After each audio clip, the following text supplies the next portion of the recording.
What's up, Saviors? GH here. Today I'm gonna be showing you guys the MMORPGs I played on the Epic Games Store. And with that said, let's do this. First up is Neverwinter. It's a fantasy action MMORPG developed by Cryptic Studios, published by Gearbox, and it's released on Epic in November 11, 2020. It's available on multiple platforms from consoles to PC. It features one of the most diverse race selection I've ever seen in an MMORPG and a decent class selection. Now, the character customization is also in-depth with all the sliders you need. As for the overall gameplay, the combat is action. It's not the best I've encountered, but it does the job. As for the story progression, it gives you a laid out path to follow. As for the monetization, it's free to play with a cash shop. And yes, you get advantages if you buy stuff in the cash shop. And that's Neverwinter, the first epic MMORPG on the list. Check it out, it's fun.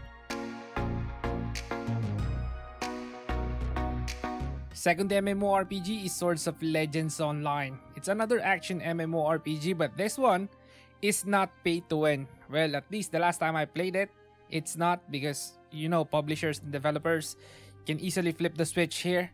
It's published by GameForge and released on June 16, 2021. So this one is very new. One of the main things I like about this game is the graphics. Some maps are visually stunning, but I must admit that there are some that looks bad. But for the most part, it looks nice. At the start, there are 8 classes to choose from, and character customization is amazing. As for the combat, you can approach it tab targeting or action, whichever you choose.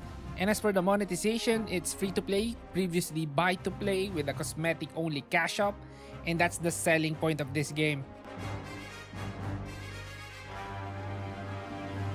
Third game is EVE Online. It's a sci-fi spaceship MMORPG developed by Crowd Control Production. It's an old MMORPG, but don't worry, it has undergone changes and it looks nice. In the game, you mainly play as a ship instead of a character, but you do start the game creating a character. And as for the gameplay, you mainly go mine, trade, then fight other ships. I must say, EVE Online started out very slow. The tutorial is not exactly easy to follow, but I warn you, once you learn everything, it starts to be addicting. It's one of those MMORPGs that I had to stay away from because I felt the addiction. It's a good game, but make sure you have the actual time because EVE Online is a grind.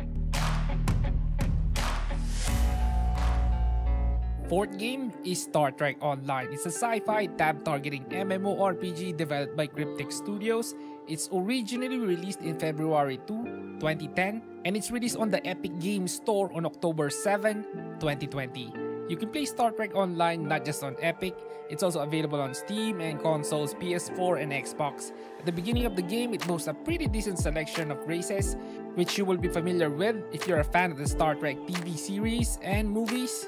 As for the overall gameplay, the combat is tab targeting. It works here, and it's mostly follow the quest line and listen to the story, which is decent and it's voiced.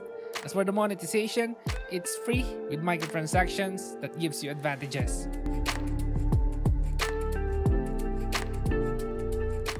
And the last MMORPG is PSO2 New Genesis. Yes, you can also play PSO2 on the Epic Games Store. It's developed by Sega and it's released on the Epic Games Store on February 17, 2021. This is the MMORPG I recommend that you guys check out in this list. It's a very recent MMORPG. It's anime, sci-fi, open world, and it features, in my opinion, the best combat in MMORPGs. You can easily change classes or jobs by just talking to an NPC, so you get to play all the playable classes in one character. As for the monetization, there's a cash shop wherein you can buy advantages, but there's no PvP. If you like cosplaying and hanging out in hub cities, then this might be the game you're looking for. And that's my Epic Games Store MMORPG list. If there are MMORPGs I missed, please tell me in the comments. And this is Game Me Hardcore. See you in the next one.